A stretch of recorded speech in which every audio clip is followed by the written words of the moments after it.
Welcome everybody to Introduction to Deep Learning. My name is Professor Niessner, and it's a real pleasure to start this course. So this to me is a very exciting course because we've had it for a couple of times, and right now in the recent years we've seen a lot of cool progress, and I hope that we can incorporate a lot of these things already in that course. So I first wanted to start with a very brief introduction what this lecture is about. Specifically what deep learning is about and how does it fit in a broader picture of computer science, artificial intelligence, machine learning, and then finally deep learning. You will see probably a lot of different definitions of these terms in the public, in the media, but I think I wanted to make it very, very clear how we in the research community and the academic community define that. And on a very broad level, I guess the definition right now is how do we define deep learning? So deep learning, generally speaking, is a sub area of machine learning, and machine learning is a sub area of artificial intelligence. So if you're thinking about it, this is kind of the largest field in a sense that covers a lot more, and everything that is kind of machine learning is kind of a part of artificial intelligence, and everything in deep learning is part of machine learning. Now, there's also a little bit of confusion what AI is and artificial intelligence is, because that's the thing probably that in the media is, well, misused quite a bit, and a lot of people have a very, well, not ideal understanding of what it means. But in practically speaking, AI actually could mean a lot of things, and in practice it's actually very broadly defined, meaning that AI could actually be pretty much anything that mimics intelligence with an artificial or computer program. And that could be very basic and very simple, right? You could imagine you just have an if statement, for instance. That's a form of an AI, right? Because you say if certain conditions are fulfilled, then you having a certain action afterwards, right? A simple thing could be you measure the temperature, you say if it's cold, turn up the heat, right? It's a very simple AI. It's not that intelligent in a sense, but broadly speaking, you would still define it as AI. And of course, there's a lot of, well, how do we say it practically in a deep learning context? We would call it handcrafted AI, and these are a lot of algorithms, so that you have already heard in many other lectures.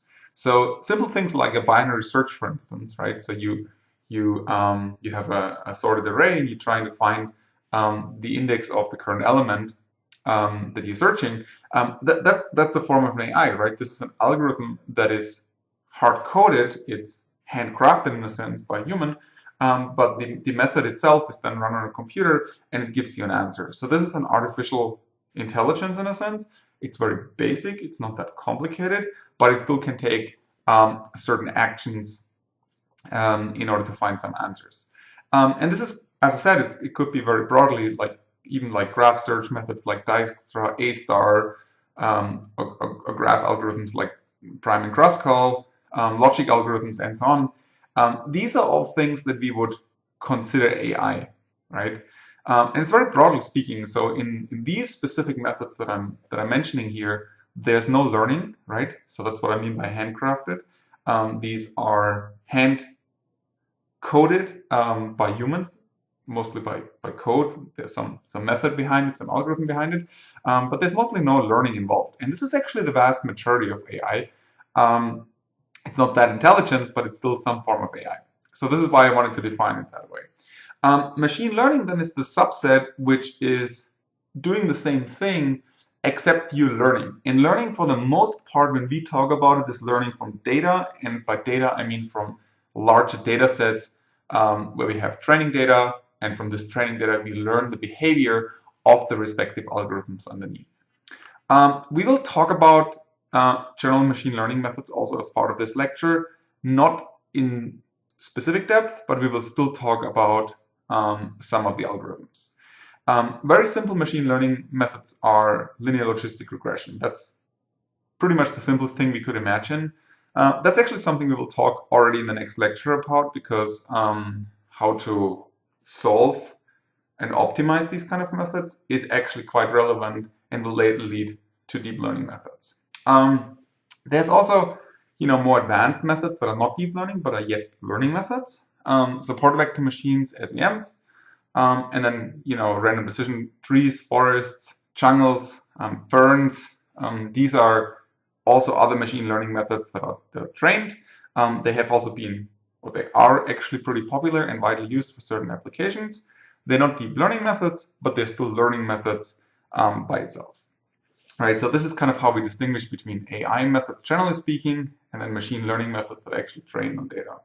And specifically the first ones here we will talk about in the next lecture, because they are very important to give you a good introduction then later what comes in the deep learning methods. Now, in deep learning, this is actually the core focus of this lecture. Deep learning methods actually, they are very specific learning methods, and they are specific in a way that they utilize neural networks in a certain way. And so what are neural networks? Well, neural networks, they are, in a sense, they're kind of like stacked linear and nonlinear units together, and we're going to call these multilayer perceptrons. And all these kind of variations that form these neural networks, they are going to be part of deep learning, right? So neural networks and deep learning, it's kind of a synonym what we're going to use. And there's all kind of different neural network architectures. So multilayer perceptrons, what I've just mentioned. We're going to talk about convolutional neural networks, recurrent neural networks, transformers, generative models, and so on. So these are all deep learning methods. They're all based on some form of a neural network. And this is exactly what we will talk about in this lecture in a lot more detail. And we will specifically also talk about how the math backgrounds work behind it, and we'll talk about specific applications in this respective area. Now, when we're talking about application areas, that's a little bit orthogonal, but I wanted to mention that too. Like, where do we actually use deep learning or other learning methods? It doesn't have to be deep learning alone.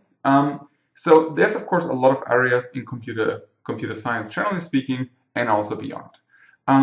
The reason why I'm mentioning these areas here, these are areas that, are in the last decade have made deep learning kind of big, right? These were the methods where deep learning have been heavily used. So in computer vision, we have seen kind of like how to understand an image, right? What's in an image, image classification, image segmentation, like automatically kind of figuring out how to interpret, how to understand what's in an image, what's in a video, and then make a computer actually understand that.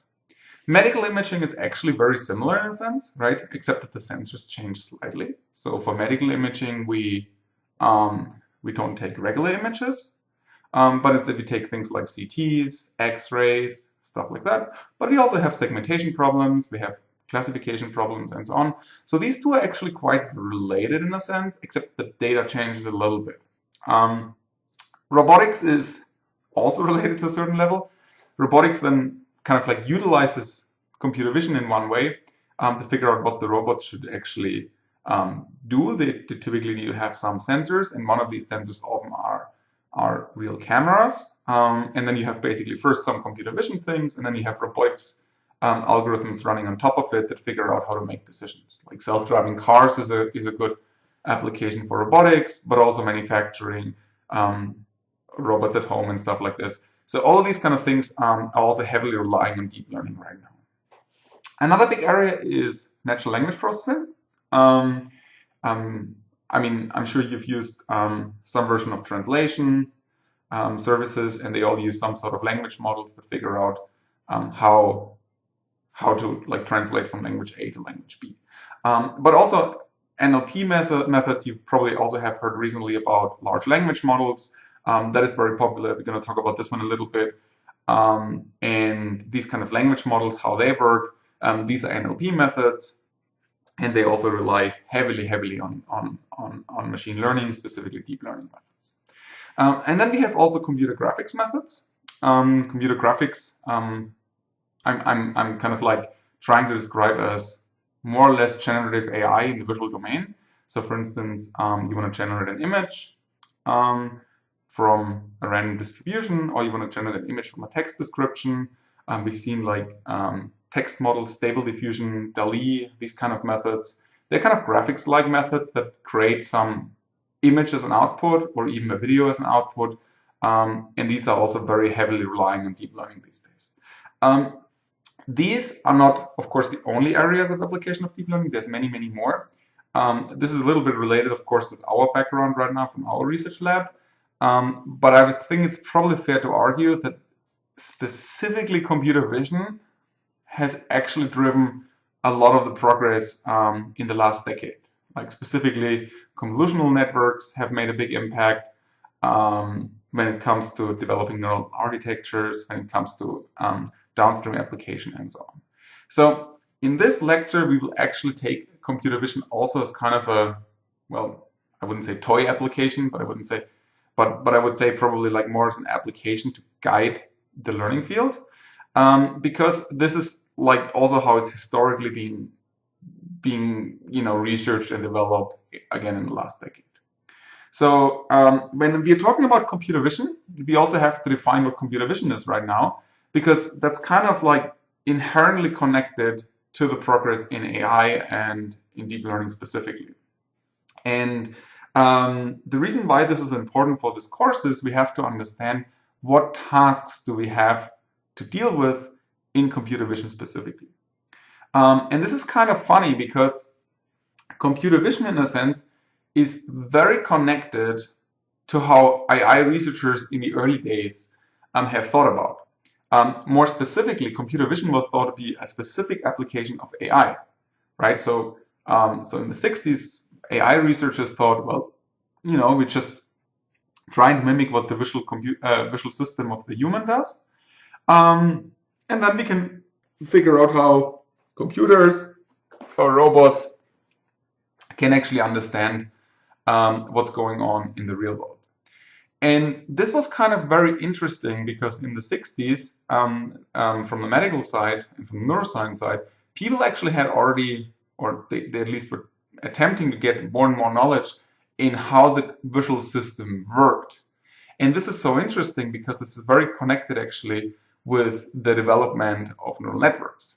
So of course, I'm not saying that neural networks today in computer vision are doing what the human brain does. That would be by no means what I want to say. But the intent at the beginning was to mimic what the human visual system is doing. And that inspired what a lot of research in deep learning actually ended up doing and ended up giving a lot of creativity and inspiration how that research went. And one very notable, I wanted to give a very, very brief history kind of how this was created, was this Hubel and Wiesel experiment. And this Hubel and Wiesel experiment was quite interesting because this is like, these were neurobiologists from Harvard, and the idea there was they wanted to figure out how the human vision system works. And this experiment revealed actually several secrets how the human vision system works. These guys, they won actually 2 Nobel Prizes, so you can imagine this was quite important for the progress. And a lot of the things that these guys already figured out, how the visual system here works for humans, is something actually we are using also as part of neural architecture design here. And what they have done actually is they experimented on cats, and they recorded electrical activity from individual neurons in the brains of the cats, right? So they basically figured out if you have certain visual impulses or visual stimuli, so the cat, you basically show the cat certain things, they figured out what is the response of the visual area of the brain by simply measuring the electrical signal. I'm not going to go into all the detail how from a medical perspective they've done this, but basically they show the cat some stuff, they figure out what is the response in the brain of the cat. And the experiment they decided was actually very straightforward. So they have a stimulus here on a projector. So on this light projector, they showed a specific pattern to the cats. And then they noted also specific patterns in the stimulated activity in specific parts of the brain, right? So they figured out essentially, okay, if you're showing this pattern, a specific part of the brain will get activated. And they figured out certain patterns in this activation region. And the result was basically that the visual cortex cells are sensitive to specific edges when being shown, and they're insensitive to their position, for instance, right? So in other words, it only mattered the orientation of these edges, but it didn't matter where the edge was actually displayed. And this was kind of remarkable at the time because this is a very fundamental property we will also see in modern neural networks, specifically in convolutional networks, that we have to be invariant in certain aspects of these features, and we have to be very sensitive to other parts of the features. So in other words, we have these kind of edge detectors in our visual cortex. It's not just cats, humans have the same property.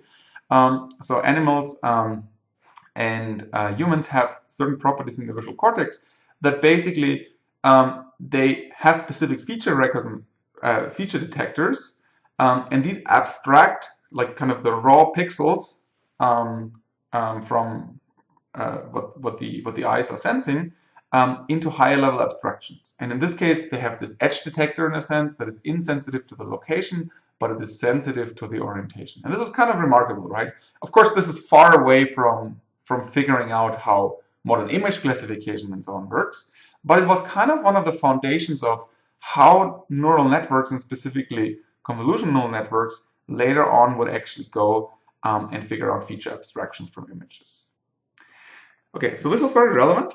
What was kind of also another funny, quote-unquote, anecdote was the computer vision to begin with. So I mentioned computer vision was something that people in the 60s started to care about for the specific reason they wanted to figure out for robots how can they interact with the real world. So they had to kind of record and sense the real world to some degree, right? And it was kind of a funny thing, was an MIT project, which was a summer project, and they called it a summer vision project. It was in 1966, actually. And the idea was basically, well, you're a student at MIT right now, you're doing a summer project here. Please figure out computer vision over the summer. So people realized, yeah, it might be a little bit more complicated, but at the time, you know, when research was starting in a new area, they were, well, positively in a sense, they were a bit naive in a sense, right? So they tried, oh wow, this is an easy thing, we just figured out how computer vision works. And their idea was basically they wanted to figure out the construction of a significant part of a visual system, and they wanted to figure out the development of pattern recognition, right? So similar to this Hubel and Wiesel experiment, because they figured out, oh, in the visual cortex of humans and animals, there are certain patterns that are being sensed and abstracted away. And these patterns essentially, they give you some impulses in the brain. So, you know, it was kind of thought this is something they could also do, and they could, you know, make computers in a sense learn how to see like humans. And yeah, this was kind of funny because this was in 1966. And it turns out, of course, that computer vision is a little bit more complicated than just running a summer vision project.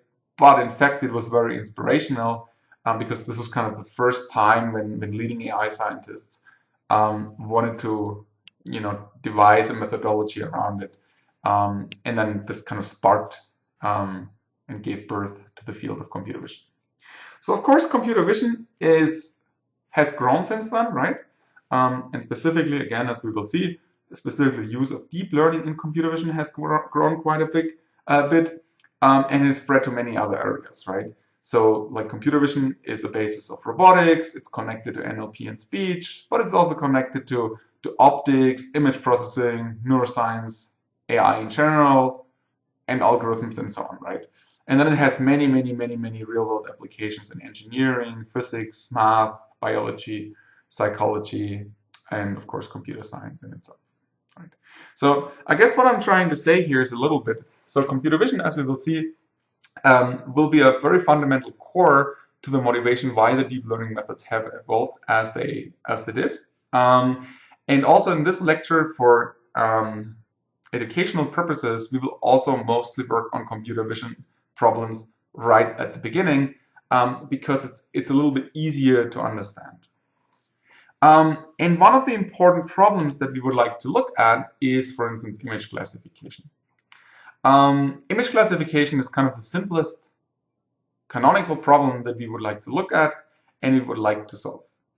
And the idea behind image classification is that we are starting with an image, right? So we have an input image. That could be an image from a smartphone, could be an image from a webcam, could be a random image on the internet, on social media. We're going to do a bit of pre-processing on this image, and at some point we would like to figure out a label for this image. And this is something we will talk in a bit more detail in the next lecture, what I mean by label, but for the most part a label means you have a predefined set of classes. In this case we have a cat class, and we would like to figure out, is it a cat or is it not a cat, right? It's just a binary label in this case. Later on we can have more complicated ones with cats, dogs, and all complicated animals, of course, but we would like to figure out a label that we can assign to that image. And in the middle, image classification has been studied quite a lot. In fact, it has been studied a lot prior to deep learning methods, very, very extensively. And in fact, prior to 2012, so we will later see why this is such an important year for deep learning, typically what happened is deep learning methods didn't work that well on image classification. They were known, it was clear that you could use certain deep learning methods, but they didn't work that well. And we'll talk about why they didn't work that well. But the standard methodology there was you did some sort of feature extraction. And based on this feature extraction, you had some learning method that followed after the feature extraction. And then you had some label assignment, right? So it was still machine learning, it just wasn't deep learning. And the way specifically this differed was these features here that you're using, similar to this Hubel and Wiesel experiment, similar to what the cat was seeing on the screen. We wanted to do, for instance, an edge detector, a corner detector. And these kind of feature detectors, they were mostly handcrafted. In fact, they were all handcrafted. And you might have heard, if you have taken computer vision class, you know these features, of course. They're very widely known. They're like SIFT, SURF, HAR features, HOG features. All these kind of features have been extensively studied. In fact, researchers have spent decades figuring out what are good features that can lead to good abstractions of an image, such that later we can do classifications. And as you can already see, the idea kind of between these features is, for instance, you do sort of like things like edge detection, corner detection, and so on. So the idea is you're going to get the stuff you want to be invariant to, you want to remove. So for instance, ideally you want to remove the position, for instance, right? That's important. You want to figure out things like the actual color of the cat doesn't matter maybe that much, right? So is it like a darker, brighter fur of the cat? It doesn't matter maybe too much whether it's a cat or not. So these kind of features are supposed to have certain invariances. Many of them are gradient based, and many of them have invariances. So SIFT, for instance, is a very popular feature descriptor, stands for scale invariant feature transform, right? So the scale here shouldn't matter, basically, right? So it's independent of how big the cat is in the image. And then the idea was there was a learning algorithm that followed these handcrafted feature extractors, like support vector machines, random forests, proximate nearest neighbors, stuff like that. These kind of learning methods, they were actually being used. They took these feature descriptors as input, and based on these feature descriptors, they had some labels in the training set, and then there was an optimization to optimize these learning methods, and then they figured out how to predict more or less the right label or not. And the big thing what changed with deep learning is basically this part here, or these two parts here, got replaced, right? So specifically the feature learning part was the big revolution that was actually replaced. And if you ask a lot of critics, in a sense, they're going to tell you, oh, there's like this magic box of deep learning. And this magic box of deep learning kind of unifies this whole pipeline of feature extraction and assigning of labels in a single end-to-end step. And we'll also learn what it means. I will mention this term end-to-end a lot during the lecture, because this is very critical. End-to-end in practice here means that there's going to be an optimization that takes the labels into account and then uses this information of the labels all the way through this pipeline in order to figure out what should happen here. And a lot of people will tell you that we don't understand deep learning. A lot of people will say, oh, it's complicated, it's a black box, and so on. But I would differ here. I'm actually arguing we actually understand it pretty well. And part of this lecture is we want to open this box, right? We want to figure out what's in the box. We want to become the magicians so other people can kind of admire the things that we are doing. And yeah, this is kind of the idea what we want to look at. So I wanted to give a little bit of an overview before we, I mean, this is mostly, I wanted to give a bit of an overview right now first. What deep learning is, right? Like how does it correlate with AI? How does it correlate with machine learning?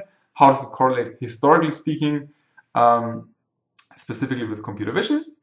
And now I wanted to talk a little bit more about why deep learning specifically.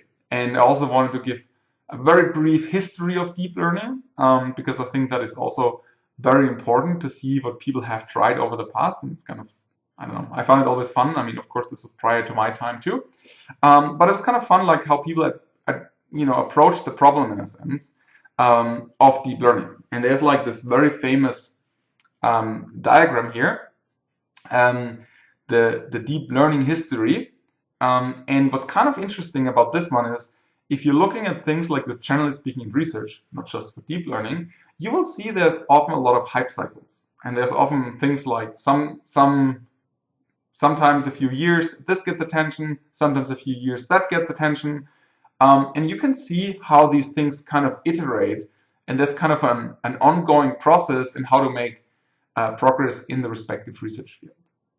So for deep learning, of course, there's a lot of debate when it actually started. And I mean, the mathematical models, they're actually like hundreds of years old already. Specifically how to do the optimizations. A lot of the optimization will be based on energy minimization problems that are given. But if you're talking about, quote unquote, the history of deep learning, a lot of people try to start talking about the 40s.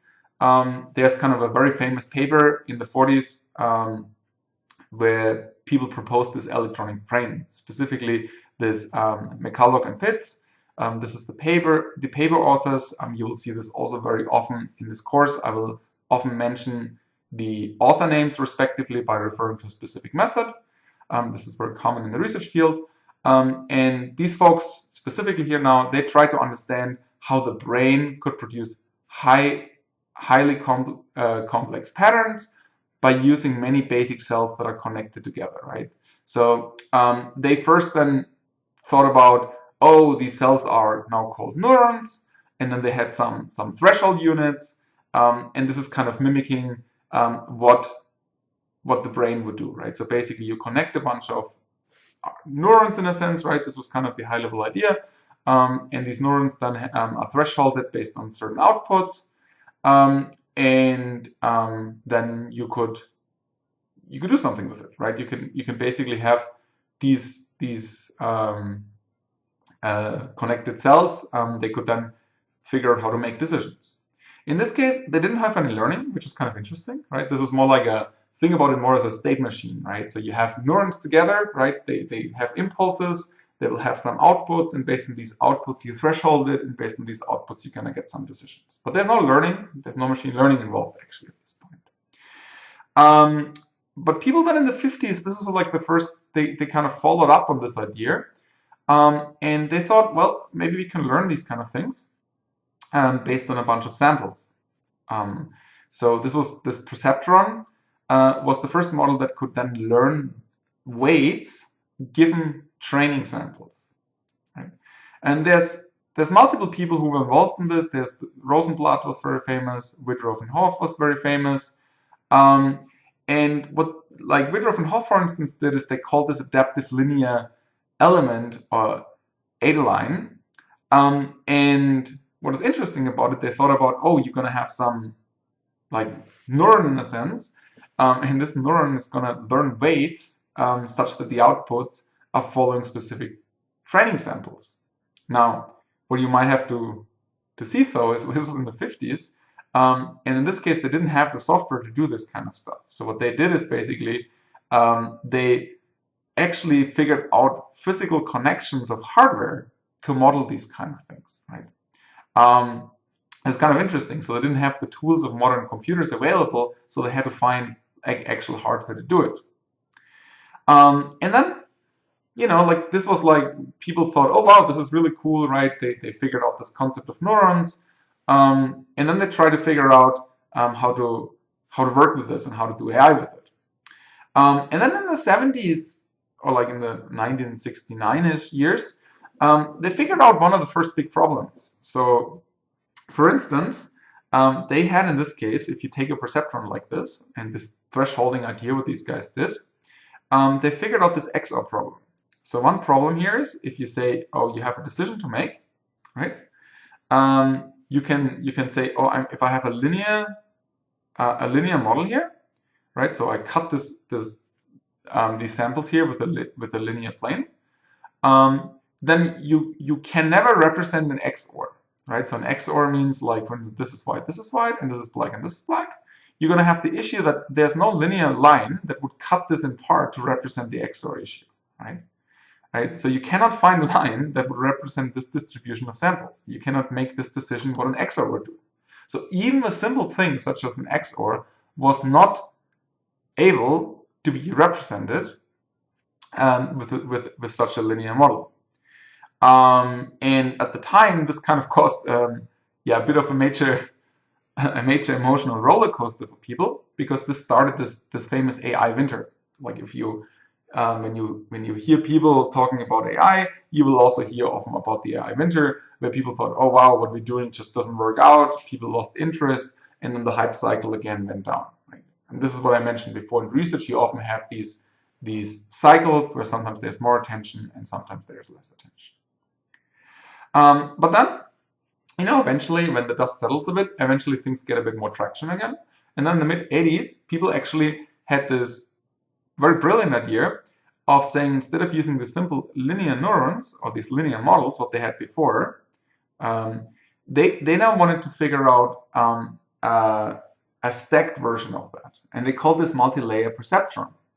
And the idea of a multilayer perceptron is still very relevant today, is to distribute the representation across multiple layers. Right? So you have several layers of perceptrons and neurons, and then you can represent more nonlinearities. And we'll later see what that means. Is basically we can represent more complicated functions that our model can learn.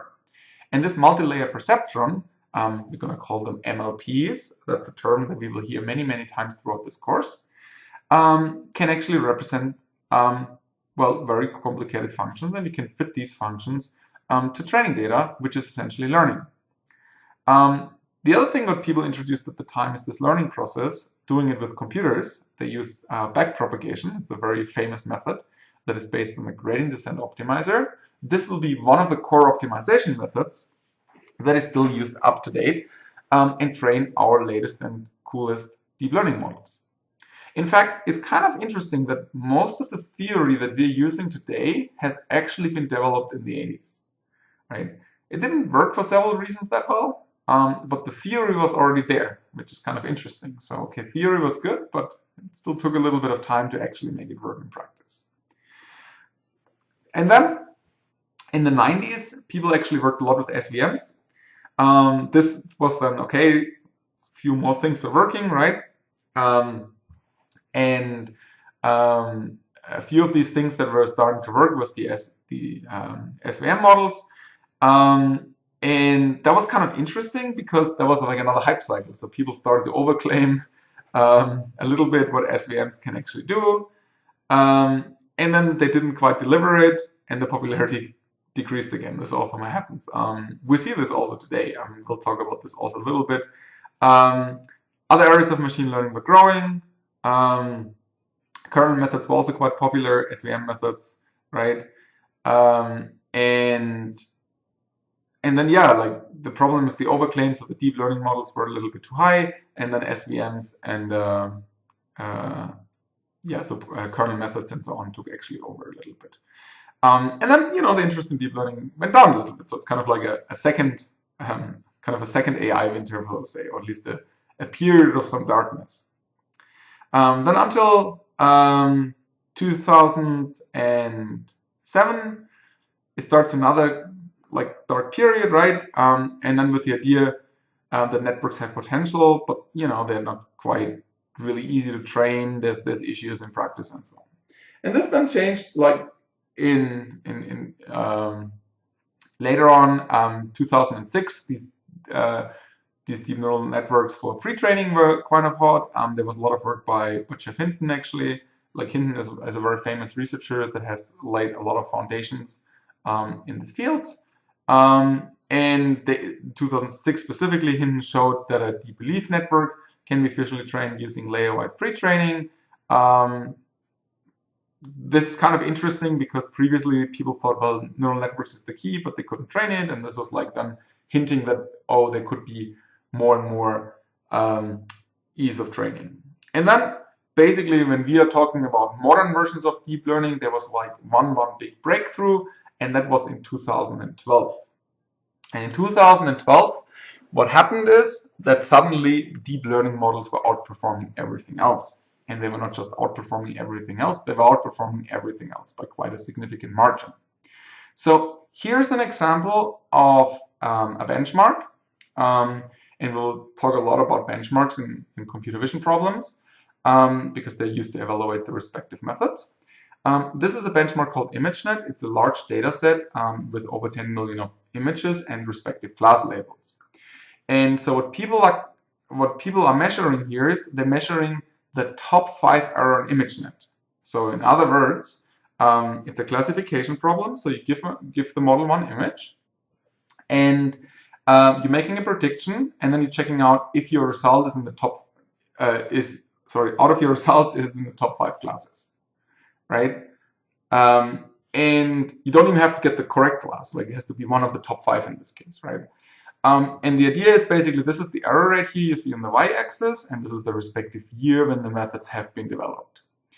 And what happened until 2010 and 2011, there were things like deformable part models. They were still based on handcrafted features that were kind of used in other learning methods like SVMs and so on. But they were handcrafted features until here, and then deep learning kicked in and changed the whole game, right? And the big thing what happened was 2012 was this very, very famous paper by Alex Kruszewski. So he proposed this AlexNet that's named after him. And that, in a sense, I would say, I guess it's fair to say that this is the paper that, sparked the modern revolution of deep learning. Because people realized, wow, okay, we're going to get from a 26% error suddenly to, 16, 17% error, which was a massive improvement in just 1 year. And not just that, it was also very clear that this was a very basic model that could be further optimized and further improved by certain tweaks in the architecture. And this is what happened in the subsequent years. So, this graph here ends in 2017, but you can imagine extrapolate this to 2023. This is a lot better right now with even bigger architectures and better architectures, not just bigger, but also better architectures. And we'll talk a little bit about what made this progress happen, of course, like what are the right choices in the architecture, what makes it train better, what makes it scale better, how can you use better architectures. Some part of it is also like compute got better, right? We could use larger machines, we have larger mechanisms to train, got more efficient and so on. But the big message here to take away, in 2012 AlexNet came out, and when AlexNet came out, everybody thought, wow, deep learning is actually pretty cool and it works really, really well. And the question is basically what has changed in 2012. And there's a couple of different things that have changed. And there's various different axes that had to all get together. So the first thing actually what has changed is availability of data. So for instance, in 1999, Jan LeCun, who is also a very famous researcher in deep learning, he's been working on classifying digital, handwritten digits for bank checks. And he proposed this network called LeNet. Like he's a French guy. I can't pronounce it so well, but yeah. So it's named after him, this LeNet. And the idea was there was basically a handwritten set of digits, and you wanted to figure out what's in these handwritten digits. And there's a very famous data set called MNIST. We'll see this data set too. And this MNIST data set is for single-digit recognition. So every image has a number from 0 to 9. There's exactly one single number. The data set is basically black background and a white outline for the respective numbers. And in this data set, you had about 10 to the power of 7 pixels used in training. Right?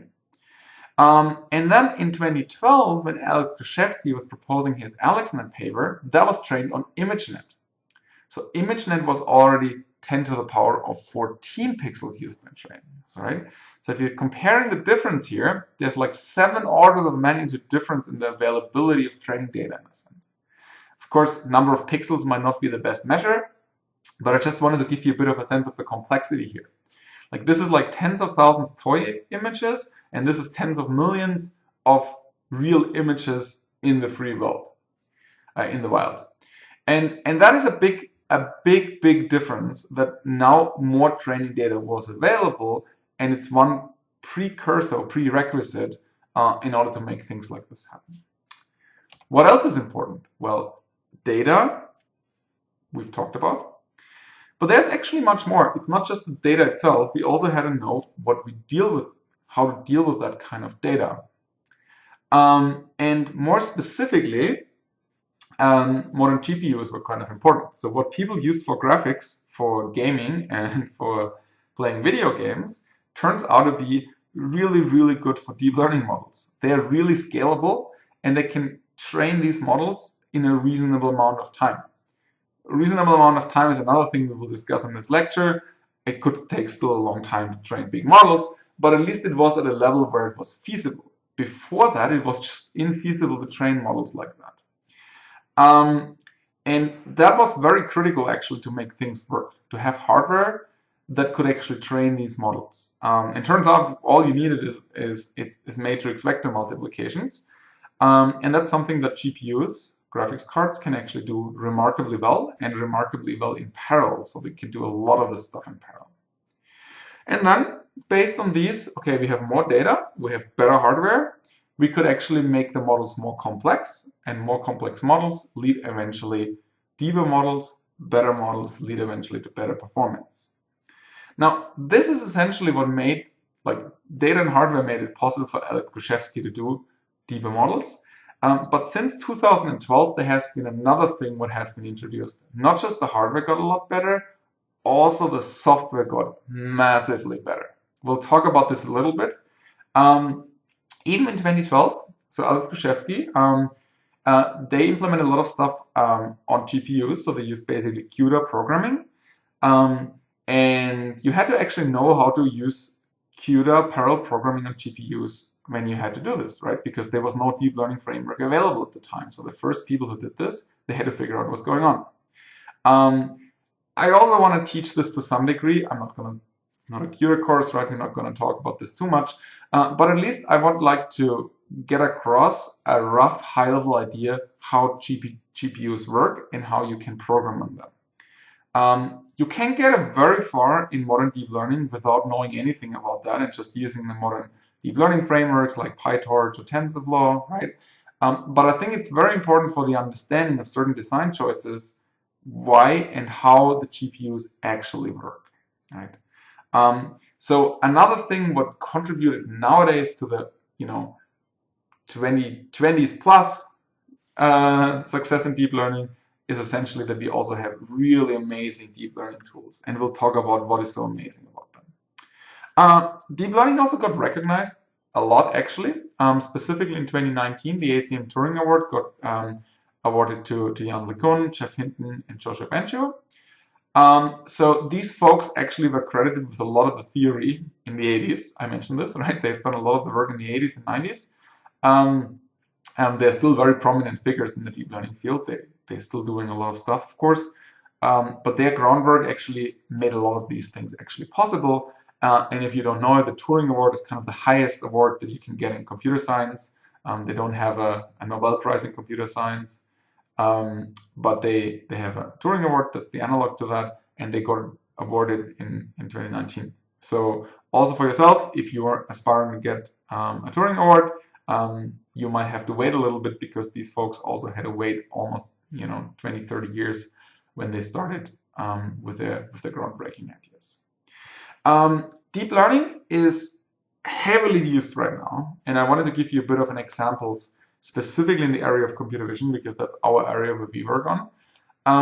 And what is important to measure here, or like not important to measure, but what's easy to measure here, is basically if you're looking at conference papers in the top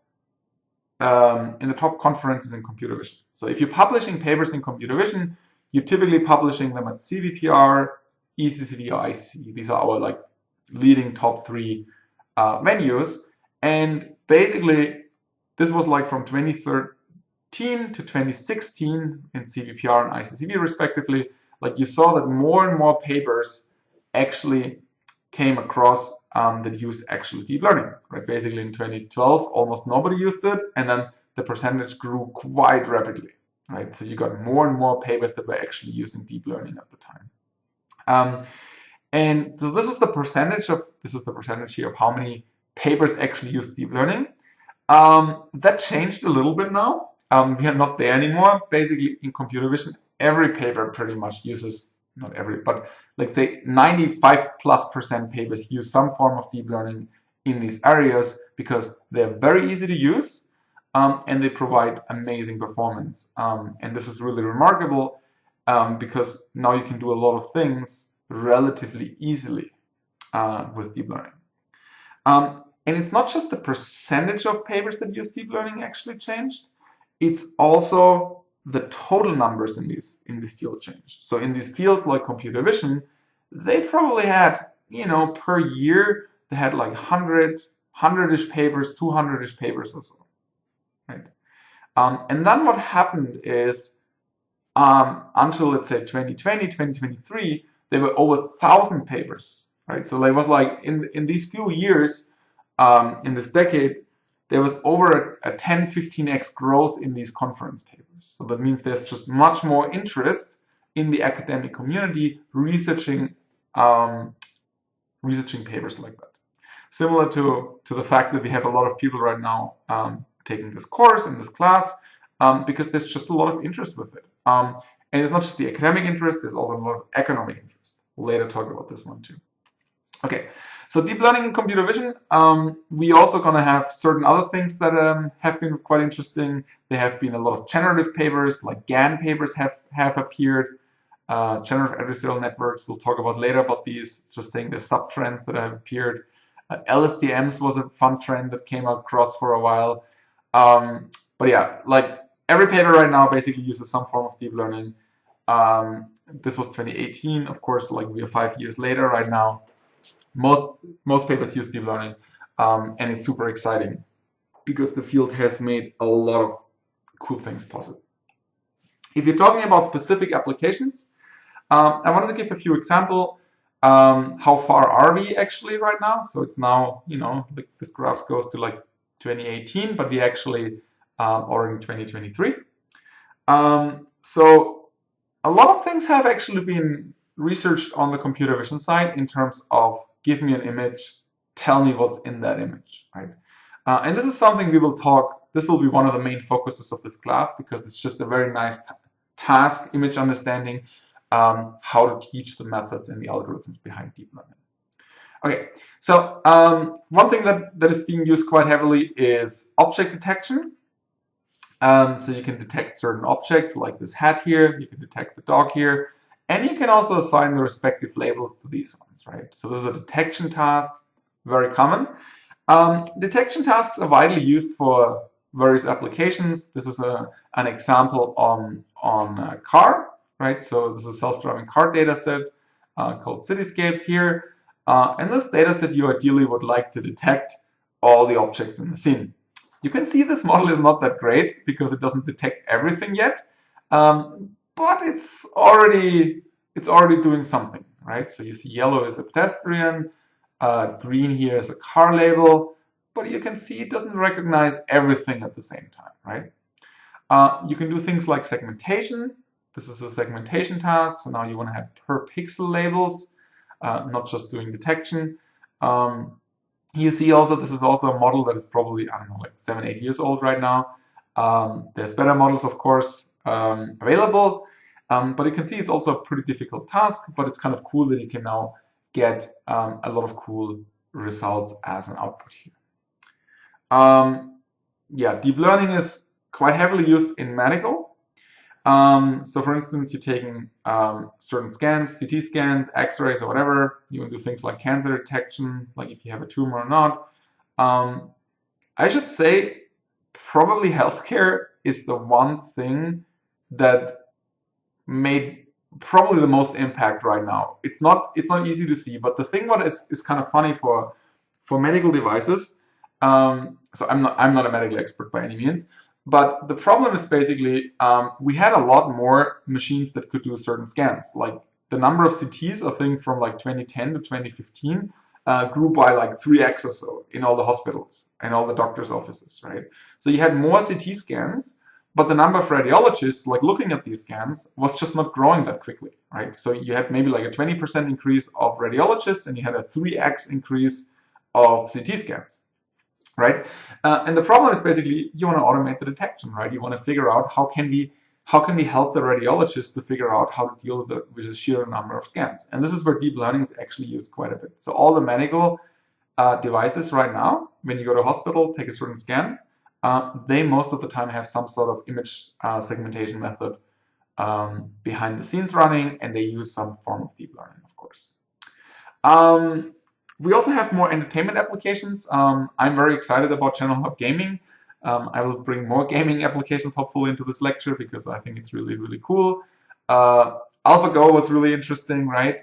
AlphaZero was interesting. There was a DeepMind project, so they learned how to play Go. They also learned how to play chess. They basically learned how to play every board game. Was kind of interesting in a sense, like how long it also took for. I like chess quite a bit. So like chess engines actually were not using deep learning until 2 years ago, pretty much. At least not the state-of-the-art engine. So there were some toy projects, but the state-of-the-art engines only recently, actually, by recently in the last 2 years, started adopting neural networks. Like Stockfish is a good example if you're interested in that. There's certain suggestions, emoticon suggestions based on text, right? So you type in text, figure out what's the right emoticon coming out. That's kind of a toy example. Probably a bigger example thing that everybody uses is machine translation. Like Google Translate is pretty remarkable. Probably everybody has used some form of translation to some language in another. So these things are based on large language models. They're using really big models on a lot of data. There's various ways how to train them, but all this stuff uses deep learning, and well, you still find some mistakes, but compared to what it used to work like 10 years ago, massive improvement. Another gaming example here is from AlphaStar, also DeepMind project, like that one also a lot. They use video game StarCraft 2 in this case, and they train an AI to figure out how to automatically play. And like, as I mentioned, I really like the gaming community quite a bit. What's kind of remarkable that all the AIs in most video games are actually pretty dumb, right? They're not very good. And then the game makers, what they're trying to do is they're trying to give the AIs an advantage, right? So they give them more resources and stuff like that. And you can do that, but it's not so much fun to play against them, right? It's not so cool. And AlphaStar was kind of interesting. They tried to train AIs that kind of beat the best pro gamers at the time, and it didn't quite succeed. So they were interesting and fun, but they weren't like beating the best players in the world at the time. But it was still remarkable in a sense, like how complicated and how hard it is to figure out these game AIs. And one thing what they did actually, for instance, they used a lot of self-play, right? They use actually a combination of imitation and reinforcement learning to figure out how to train these kind of things. It wasn't that easy to get there, even to this level. But as I said, they didn't quite beat the best players at the time, but still a super interesting project, of course. You're seeing a lot of interesting things around language models still. This is an example from Google Lambda that made, well, a bunch of infamous news because people thought, oh, it's sentient, which of course is not the case. I want to talk about this also a little bit later. But Lambda was kind of an interesting language model because it was one of the first ones that they tried to release, and they had a bit of a PR disaster around it because they didn't do very well in marketing it. But it also was pretty interesting because one of the first big tech companies like try to advertise they have like an interaction language model, and they could do interesting things. So I've heard people trying it out. It was cool, but it was not. It wasn't. It's not the state of the art anymore. Apparently, that's what I've been told. But you know, like I want to show a few examples at least here. I'm so curious about you. I sense your excitement. Ask me anything. Tell me what I would see if I visited. You would get to see a massive canyon, some frozen icebergs, geysers, and some craters. It sounds beautiful. I assure you it is worth the trip. However, you need to bring your coat, because it gets really cold. I'll keep that in mind. Hey, I was wondering, have you ever had any visitors? Yes, I have had some. The most notable was New Horizons, the spacecraft that visited me. That must have been exciting. The team that created New Horizons was very excited to see me. I also sent them back a picture of myself since I had not been seen up close before. That's so great. What else do you wish people knew about you? I wish people knew that I am not just a random ice ball. I am actually a beautiful planet. Well, I think you're beautiful. I am glad to hear that. I don't get the recognition I deserve. Sometimes people refer to me as just a dwarf planet. Don't let it bother you. You're amazing. Thank you for the kind words. I appreciate it. Thanks for talking with me. Anytime, I am always open for people to chat. I hope you have a great day. Right. So this is kind of a Google demo they had at the Google I/O conference. Kind of funny. Still very contrived to some degree. What conversations they could do. Domain knowledge is still a bit limited, but it was kind of exciting that you could train these large language models, and they could do very interesting things. And of course, since well, last and this year, I'm sure everybody by now, I hope everybody by now should have heard about ChatGPT. These large language models are really interesting because they are still adding another notch to what was possible before. GPT 3.5 was the model that was used for ChatGPT, and then GPT-4 came out now a few weeks ago. It was kind of interesting what you can do with it, right? So this is an example conversation I did here, and you know, it could help me basically even things like designing how this course works and so on. So I think this is kind of cool, like these large language models. They're not vision related now, but they also can do a lot of really extraordinary things. And if you haven't tried it out, I can highly recommend just checking out how well that kind of stuff works. In this case, you could go to the OpenAI website, sign up, and try it out for free. Other things that also gained a lot of attention was using text input to synthesize images. Right, DALL-E 2 was one of the first ones that actually produced quite remarkable results. So you could type in text and then it gave you an images output. Another thing that gained a lot of attention was Stable Diffusion. Also, if you haven't seen that one, try it out. I think this is really remarkable. Stable Diffusion, again, you type in text and you get photorealistic images, and you can kind of have very specific instructions how these images should look like, and it's kind of remarkable what quality you can get out of it.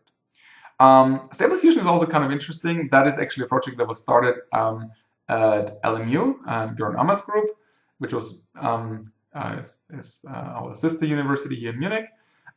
So they have done really remarkable works on these kind of image generation models. And here's another example of what you can actually do with it.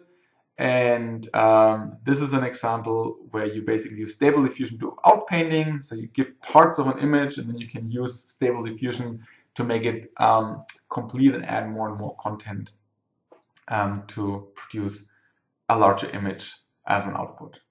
And this is just one example. There's like tons of examples on the web right now what you can do with things like Stable Diffusion. And I think, I don't know, I think all this is really kind of amazing and really cool what you can do with it, right? You can do also other things like video generation. This is actually a thing from a startup that I'm involved in. It's called Synthesia.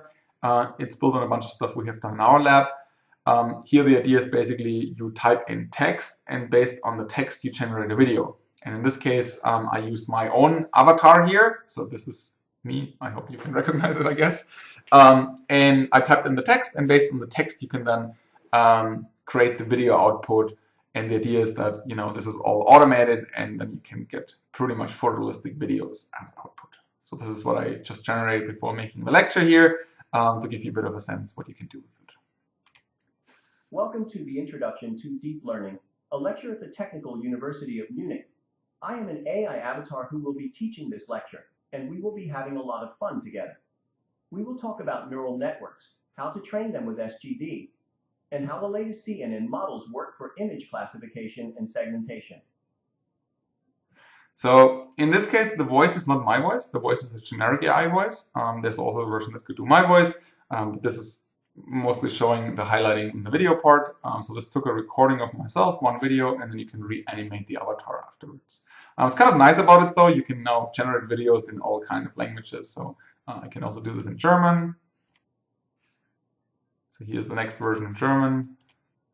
Willkommen zur Vorlesung Einführung in Deep Learning an der Technischen Universität München. Ich bin ein KI-Avatar, der diese Vorlesung halten wird, und wir werden viel Spaß zusammen haben. Right. So I guess you can see where this is going. So I was a bit conflicted whether I actually have to record these videos or whether I should just let my avatar do it. But I also wanted to add a bit of content here. Okay. So if you're summarizing this, I also wanted to talk a bit about the economic aspects here. So deep learning is extremely popular, right? I guess I don't have to convince you right now. You're taking the course already, so I guess I don't have to advertise it. But there's actually real economic impact behind that.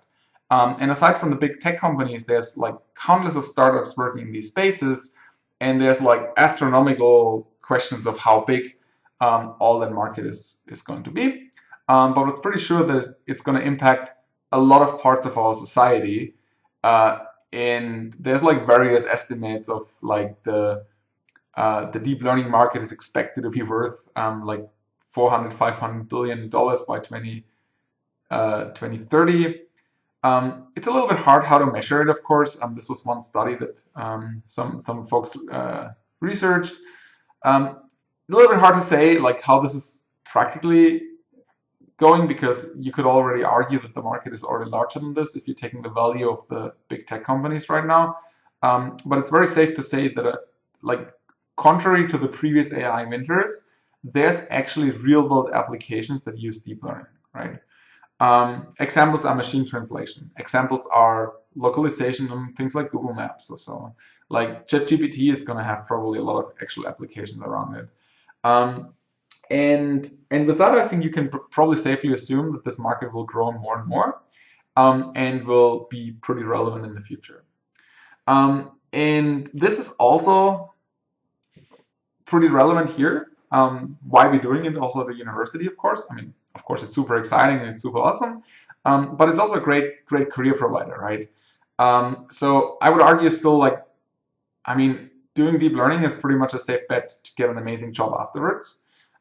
We will have more and more automation in the society, and we will have more and more machine learning and deep learning growth, because it'll make us as a society more productive.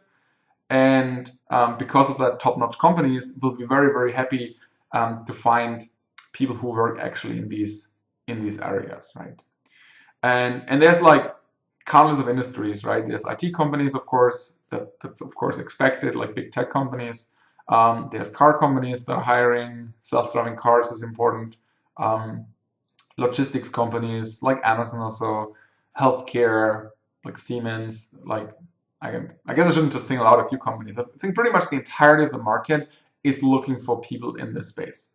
And of course, there's a bit of economic ups and downs sometimes, but the high-level thing is going to be there will be more and more growth in these areas because it's just making things more efficient, and that will drive eventually growth.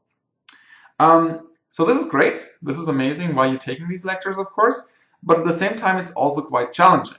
And I want to say why it is challenging. So the thing is, of course, everybody can run things like ChatGPT, right? Everybody can run stable diffusion, but actually you need a little bit more than that, right? You need to also have more than a high-level understanding. You actually need to know how these things work. You need a proper background in theory, like why a certain design decisions make and deliver certain results. And that's quite important, right? We also need proper practical skill sets, how to implement certain things. We need to do the programming around it. We need to develop our own methods around it. And I think that is fairly critical. On the other hand, it can also be quite competitive. So because it is such an amazing area and everybody wants to work on it, there's also going to be a lot of good people. So great opportunities, but also a lot of people are drawn into it. So one thing, I don't want to sugarcoat it too much. Like, you have to still understand the math eventually behind the learning models, right? This has to be quite important, especially with this lecture. We will talk a lot about optimization methods. This is fairly critical to understand how deep learning and machine learning methods in general actually work. So downloading scripts, I know there's a lot of stuff open source. You can get results very quickly, but really understanding it and developing your own tools around it, that requires still a lot of logical thinking. It requires deep understanding of how these things work. And just downloading scripts and running code, it's definitely not enough to get into this space.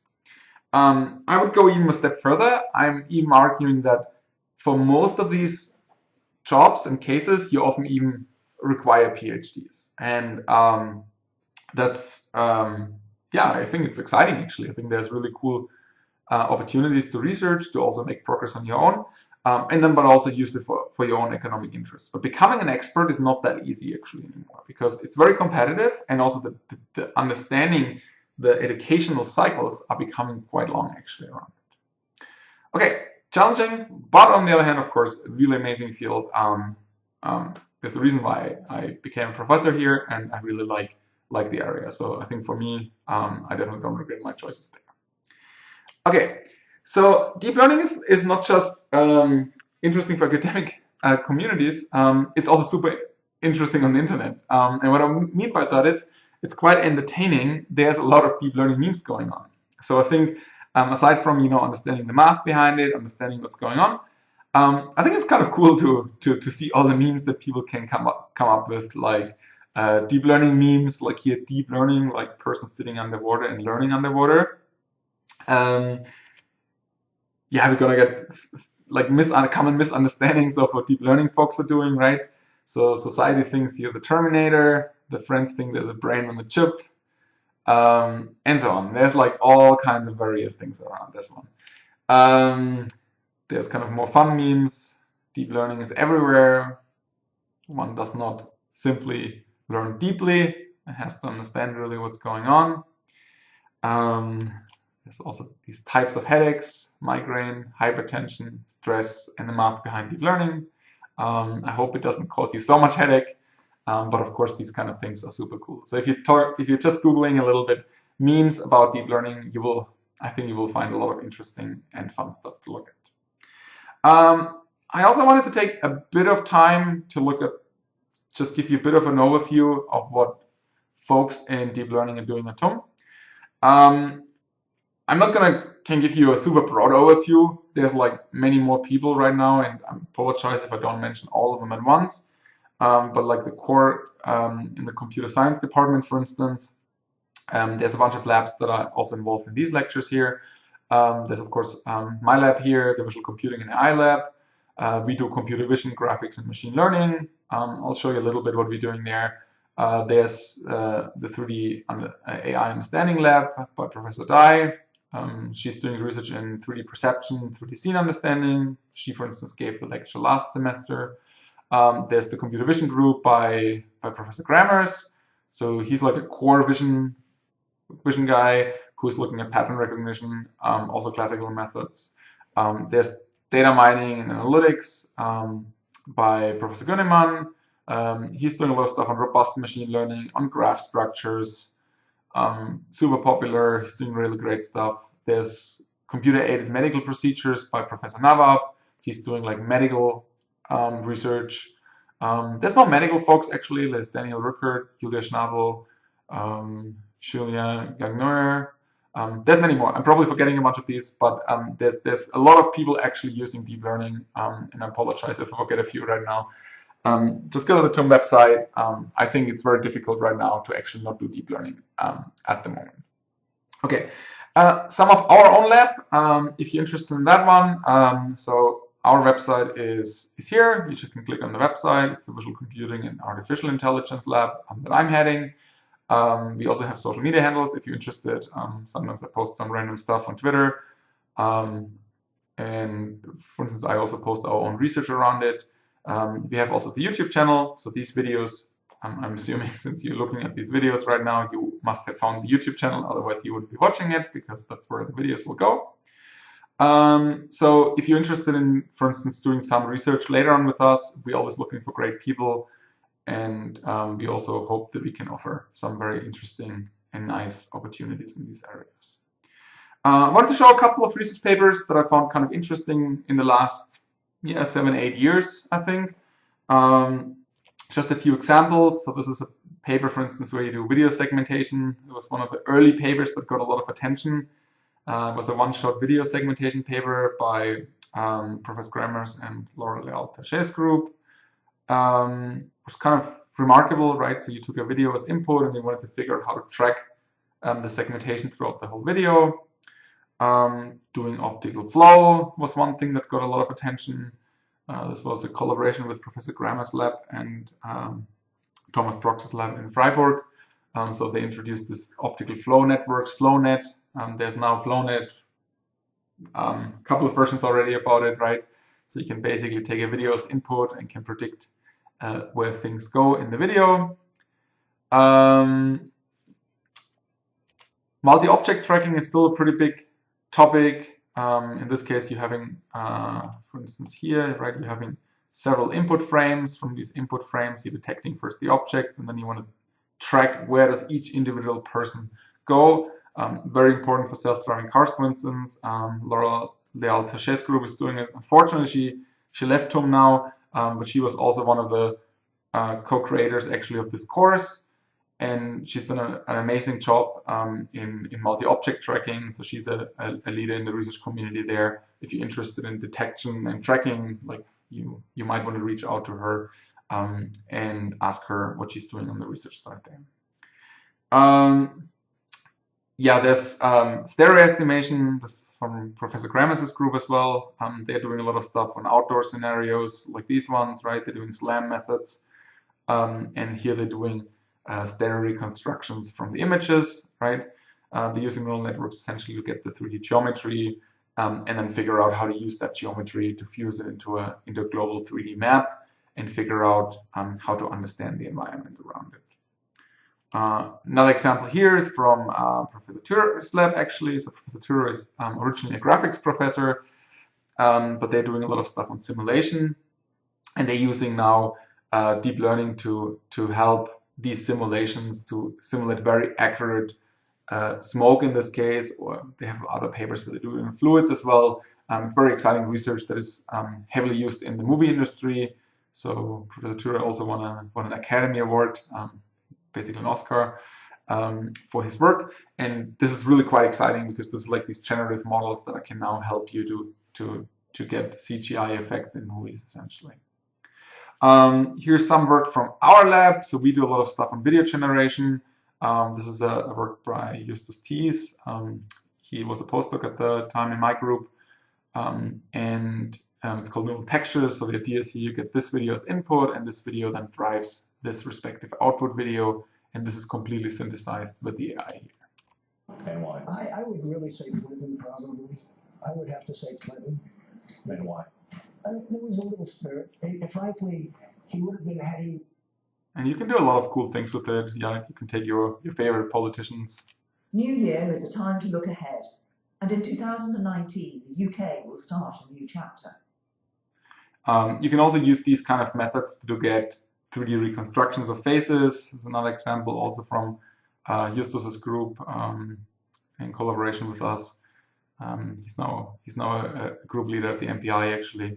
So here he's taking an input video of an RGB sequence and then gets the respective reconstruction here as an output of the 3D model of the face.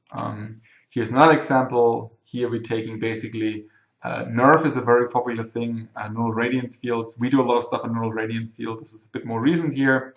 Neural radiance field is a method to do novel viewpoint synthesis. You take a video as input, and then you want to create novel viewpoints that you haven't seen from the scene. And this here specifically is a scene reconstruction method that works on a single image, right? And here you basically reconstructing all the cars. You can look at the cars then in 3D, and you can even edit them and move them around later on in the respective scene representation. Yeah, we have a few more. This is another 3D scene reconstruction what we're doing. It's a multi-view stereo method. So you take an RGB video as input, and on the bottom left here, you're getting a 3D reconstruction as an output. This is trained with the transformer network. We'll talk about transformers a little bit more in this lecture. They're quite important nowadays with the recent state-of-the-art models. We do a lot of stuff on deep learning in 3D. This is a paper from Professor Dai. So she basically collected about 1,500 3D scans with Kinect-style RGBD sensors. She reconstructed a lot of scenes around this one. And then these scenes were annotated with RGBD frames. The RGBD frames were the input, then you're reconstructing the scenes out of it, and then the semantic labels in 3D were annotated. So for instance, you've seen previously, I talked already a bit about ImageNet. This was a 2D data set, and this is kind of an analog data set in 3D that has 3D annotations that were created by crowdsourcing. And then with these annotations, you can do deep learning on 3D data. And with that data, so we played a little bit around with that. So you can now do instant segmentation in 3D, right? So you take a 3D scene as input. You want to detect all the objects in the 3D world. You want to not only know where they are, you want to know what they are, and want to get type masks and so on. You can use deep learning for reconstruction. This is also from Professor Dai here. So there's basically an input scan that looks like this one, right? Then here's the respective reconstruction. And the argument is, well, you can now get actually quite realistic 3D models from the real scene that you can actually use then for video games and so on. Okay, couple of more examples. This is learning to texture scenes, right? Take 3D models, content creation things. This was a PhD student, Yaros Dikwi from my group. He's been looking at take this one as input, get this one here as output. And the idea is you have a generative model, so you can now generate arbitrary texture from these 3D models, and that then helps you to get the respective 3D models with textures out of it. We're also working a lot on reconstruction of humans, for instance. This is an example where you have an input depth frame. This input depth frame then can be used as input to a model, and then you get a respective reconstruction here. Looks a little bit laggy. Unfortunately, PowerPoint apparently is not able to play 4 videos in sync here. That's why this looks a little bit funny. But the output here is basically you're getting reconstructions like these ones. Another very recent project, this is something I'm extremely interested in. I would like to create digital avatars that are indistinguishable from the real world. So here the idea here is we captured a bunch of sequences of people, and then you can look at these people from arbitrary directions. Think about it, you have like a VR device or so, and you have these kind of like reconstructions. You can look at it from any angle, can rotate around, can look at it, and eventually can also animate them at the same time. So this is very recent, actually. It's called Ensemble. And this is kind of cool. So yeah, I'm very excited about these kind of things. So if you're interested in 3D capture, creating holograms, digitizing the real world, then you will have a very good time with us, because that's something we're very excited about. Okay. All right. So a couple of administrative things still. I wanted to quickly mention a bit of relations to other lectures, so just that you have a bit of a sense of what's going on. There's Introduction to Deep Learning. That's the lecture what you're currently watching or listening to. We're gonna talk about machine learning basics. We're gonna talk about introduction to neural networks. We're gonna do things like backpropagation, optimization, and CNNs, RNNs, transformers, a few generative models like a bit of diffusion might come in. So that's gonna be in this lecture here. And then of course there's other lectures around this. So this is kind of a building block as a first intro lecture to deep learning. There's going to be a bunch of advanced lectures, like there's a deep learning in robotics, there's a machine learning for 3D geometry, there's deep learning in medical applications, there's advanced deep learning for computer vision. So these lectures, typically, they are follow-up lectures. So most of these lectures, there's more than these actually, I just don't have them all right now, I know a few. But all of these advanced lectures, they typically require that you take Introduction to Deep Learning, right? So this is kind of the basic lecture, and then you can take the respective other lectures afterwards. I also wanted to mention there's also the machine learning lecture by Professor Günnemann. So this machine learning lecture is kind of a parallel lecture. It's like basically the idea is we do all the deep learning stuff here, and they're doing all the other non-deep learning stuff. Like they do random forests, support vector machines, and so on. But we pretty much focus on deep learning here right now. And then there's also another deep learning for physics. It's from Thürer's group. They also use deep learning as a basis. So a practical scenario is often that people take these two basic lectures the first semester in their masters, and then they're taking the advanced lectures in the second semester. So all the respective areas they're interested in. And the idea is often that since these lectures, the advanced lectures, are requiring Introduction to Deep Learning, this makes Introduction to Deep Learning extremely important. Why? Well, the other lectures require it, and they often have only limited spots available. So for instance, we have our Advanced Deep Learning for Computer Vision class, we call it ADL4CV, and we typically have only about 40 slots, right? And the reason why we only have 40 slots is we have practical projects that require a lot of advising effort, and this is not that scalable like this lecture is, for instance. So like we typically have, we have 40 slots for the most part, sometimes plus minus 5. But this is typically what we have in our lecture. And we require to have taken Introduction to Deep Learning. All right, so you have to take this lecture and ideally also do relatively well in it in order to work further in these research areas. And other chairs, in a sense, do it similarly. They also have their basic lectures they require, right, and then they have the advanced lectures afterwards. So that's from a lecture perspective why it's important. But then we also have a solid preparation for guided research and IDP. So in our lab, we always require I2DL as the basics because it's just critical. But then, of course, also for your own things, career in AI deep learning, these are the best ways to get into it. So one thing I should also probably say a little bit about our own lab here. So our lab is very research focused. So what we're trying to do is we're trying to offer opportunities for master students with very, very close and good supervision. For instance, I supervise all of my master students, like for thesis and for guided research and IDP myself. And what we typically do is we have the first semester you take I2DL, the next semester you take advanced deep learning, and then afterwards you would typically do either practical or a guided research, and then afterwards you would do a master thesis. And often what we're trying to do, we're structuring it that these things could be actually quite connected, so it gives you a chance to also work on a publication with us. And this is something we're very proud of. We're putting a lot of effort into this, and so far it was relatively successful, I would say. We had amazing students, and we had really cool topics, I think, and the results also were kind of nice. So yeah, that's something I'm very proud of, actually.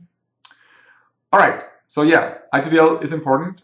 So a lot of lectures required, and a lot of like practical exercises and practical courses required too. Couple of more logistics. This is maybe the least fun part. I mean, I would love to start with machine learning, but unfortunately I have to go over this one very briefly. So the first thing what's important is who are we actually?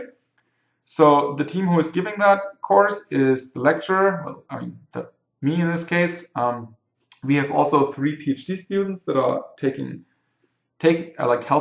helping with this course. That's Manuel Dana, Yujin Chen, Guy Gaffney. So they will be helping you throughout the course. The lecture itself, we're going to have the lecture right now. This is the theory here. So the lectures are always going to be online, so we will have no in-person lectures. So the lectures is meaning this part here is going to be online. And the lectures will be released at latest every Tuesday.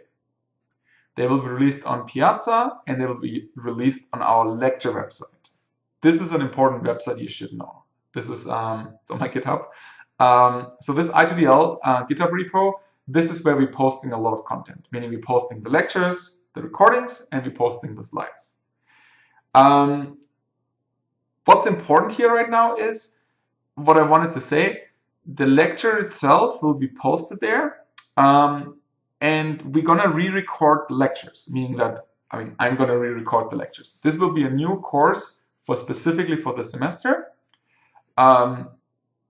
Maybe not for the future semesters. So if you see it in the future, it might not be new anymore. But who are seeing it right now, for those it's new. So this is a new course that is recorded, and the videos will be posted there. So it will not be in person. I had a bit of a debate whether I wanted to do it in person and recorded, but in the last semesters, a lot of people wanted to have recordings, and the recording quality in the lecture halls wasn't that great.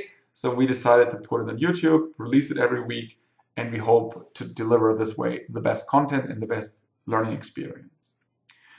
In addition to the lectures, there will be practical exercises. See later slides. They will be released every Thursday at 1 p.m.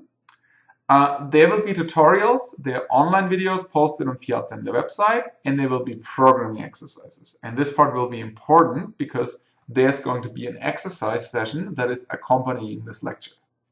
And finally, there will be a guest lecture at the end of this. This is just one slot. We're going to typically invite a famous researcher, and we are asking them to give a talk in our lab. Okay, this is the preliminary syllabus. So this is roughly, we are planning on 12 lectures. This is the first lecture. So after this one, there will be presumably 11 more and one guest lecture. This is not a full guarantee yet. We are currently debating this a little bit. The guest lecture may also be in person. We don't know for sure yet. We have to think about this one. But we'll announce it. This is the rough schedule. We're going to start with the introduction here. That's what we're doing right now. What is deep learning? What's machine learning? We're going to talk next semester machine learning basics, linear regression maximum likelihood, then introduction to neural networks, computational graphs, optimization and backpropagation, scaling optimization to large data, SGD. Training is going to be important. This is a bit vague here still, but will be more concrete later. Introduction to CNNs is important, CNN architectures, RNNs is important, and then advanced architectures and a bit of generative models. Okay, so logistically speaking, we decided to use Piazza. We decided to make all the announcements in Piazza.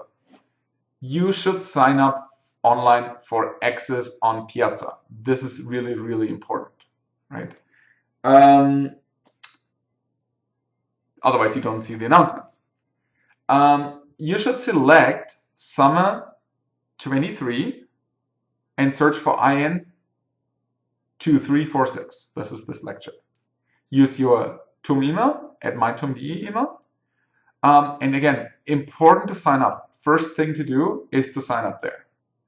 We will share common information regarding the exam also there. So this is really critical. We will also have a forum where you can ask and discuss questions, and we will help you how to do that. Meaning we will have tutors in addition to the PhD students who will monitor and answer these questions. And you are welcome and heavily encouraged to actively participate there.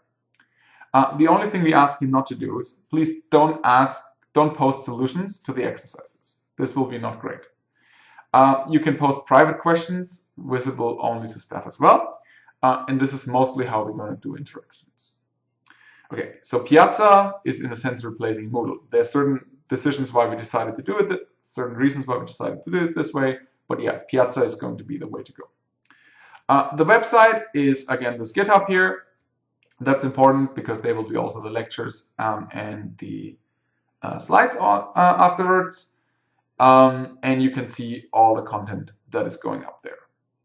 Okay, another important thing regarding communication. We will have, or we do have, an email address. This is this email address here. It's i2dl@vc.in.tum.de. This is an email list that is shared across me, the TAs, and the PhD students. So there's like 10 people or so on this email. and they will help you if you have any questions. General thing, please don't email us personally, specifically don't email me personally. The reason is very simple, and it's not something I'm so proud of, but I'm getting, unfortunately, so many emails, I can't handle them. Like, it's not likely that you're getting some answer from me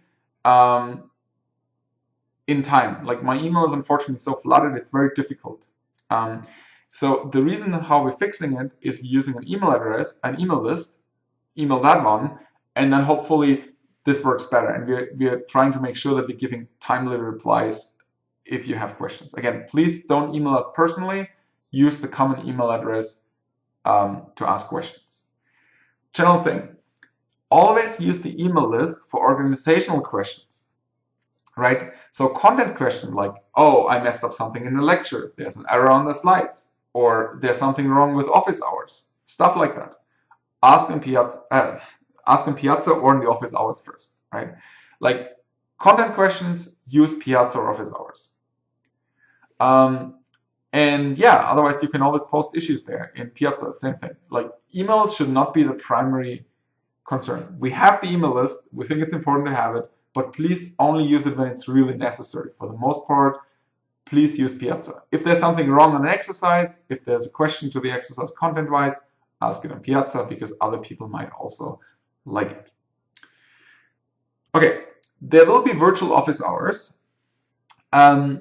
We will have dedicated office hours regarding theoretical help, meaning lecture questions, and also help on exercises. And we emphasize for both, actually. This will be very important because it'll help you. And I think this is really critical to give everybody a chance to interact with us. So that's why we decided we wanted to have office hours. So please use that. Like, we actually spending quite some effort on it. So please make use of the office hours. There will be more info in the first tutorial session this week. We will also post the Zoom links on Piazza accordingly. This is how you get access to it. The reason why we're doing it on Piazza and not on the website is because this is only for people who actually signed up for the course. Okay, exam FAQ. People always ask, oh, what's part of the exam? I know it's important. The final exam date, we don't know yet. We have to see how this goes with the room planning. Once we know it, we'll let you know. The content will be exercises and lecture. What is important is that there's going to be no retake, meaning that this semester there's going to be one exam, and then there's going to be an exam next semester because I2DL is taught every semester. There's also going to be a grade bonus, meaning solve 8 out of 9 non-optional practical exercises. Then you get the grade bonus. If you get the grade bonus, you're going to get a 0.3 bonus on the past final exam. The bonus is also transferable from previous and future semesters. However, there's one important thing what we often do. The bonus is passed on the final exam. It's a 0.3 bonus, but often practicals that you take afterwards require to have the bonus. It's a little bit tricky. It's not just the grade that matters. Some of the advanced courses require you to have the grade bonus because we want you to be able to code. So please spend considerable effort on that. This is actually important that you're doing the exercises right. Okay, some other random administrative things. We welcome external students, meaning that we have LMUs or TUM PhDs often. No big deal. Fill out the registration form and we will add you to the course. You will get a shiny certificate at the end that you can then use respectively for your graduate school or whatsoever. Again, check announcement on Piazza, check content on the website. Okay, so upcoming now, the next things for you to think about is the next lecture is next week. That's going to be about machine learning basics. And what's very critical is on Thursday, there will be the first tutorial and the first exercise. So I hope this was fun. And I really look forward to a great semester with each and every one of you. See you next time and looking forward and hope you enjoy the course. Thanks a lot.